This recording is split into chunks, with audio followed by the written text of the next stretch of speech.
அனைவருக்கும் வணக்கம். அரசியல் களம் 2026 ரொம்ப சூடு பிடிச்சு போயிட்டு இருக்கிற இந்த காலகட்டத்தில் எனக்கு ஒரு கேள்வி. இந்த கேள்விக்கு யாராவது பதில் தெரிஞ்சா தயவு செஞ்சு சொல்லுங்க. ஏன்னா நான் அதை பத்தி ரொம்ப யோசிச்சு பார்த்துட்டேன். ஆனா இந்த கேள்விக்கு எனக்கு பதிலே தெரிய மாட்டேங்குது.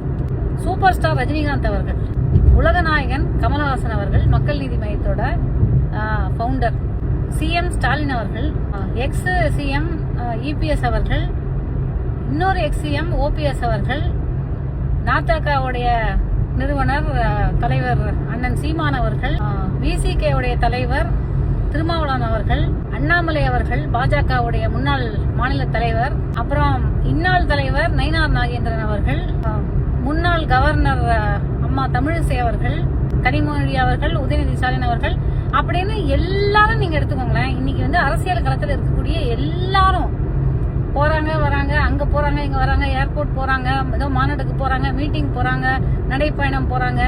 போற இடத்துல எல்லாம் நின்று பத்திரிகையாளர் அவங்கள கேள்வி கேட்கறாங்க, பத்திரிகையாளருக்கு பதில் சொல்றாங்க. இத்தனைக்கும் சூப்பர் ஸ்டார் அவர்கள் போன்ற மக்களுக்கு எல்லாம் அவங்க அரசியலே இல்ல, ஆனாலும் அவர்கிட்ட மைக்க நீட்டுறாங்க, அவங்களும் பதில் சொல்றாங்க. ஒரே ஒரு நபரை இந்த மாதிரி நீங்க பார்க்கவே முடியாது. அந்த நபர் யார் அப்படின்னு உங்க எல்லாருக்குமே தெரியும். விஜய் அவர்கள் எங்கேயாவது ஒரு இடத்துல அவரு தான் போயிட்டு வராரு, பல இடங்களுக்கு போறாரு வராரு. இந்த மீடியா எங்கெல்லாமோ, அதாவது ஒரு சாவு வீட்டுல போய் சடலத்துடைய முகத்துல கூட கேமரா வச்சு அதெல்லாம் அப்படின்னு ஷனாய் மியூசிக் போட்டு பண்ண முடியுது. உங்களால இவரை பிடிக்கவே முடியலையா எங்கேயுமே?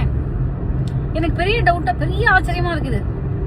எல்லாரையும் பிடிச்சிடுறீங்க, ஊடுருவி போய் அது ஒரு வீட்டுக்கு மேல நின்று அந்த கூரையில ஏறி எங்கெந்தெல்லாமோ லைவா கவரேஜ் எல்லாம் பண்றீங்க. வார் ஜோனுக்கு ஈரானுக்குள்ள போயிருக்காங்க ஒரு மீடியா பர்சனாலிட்டி.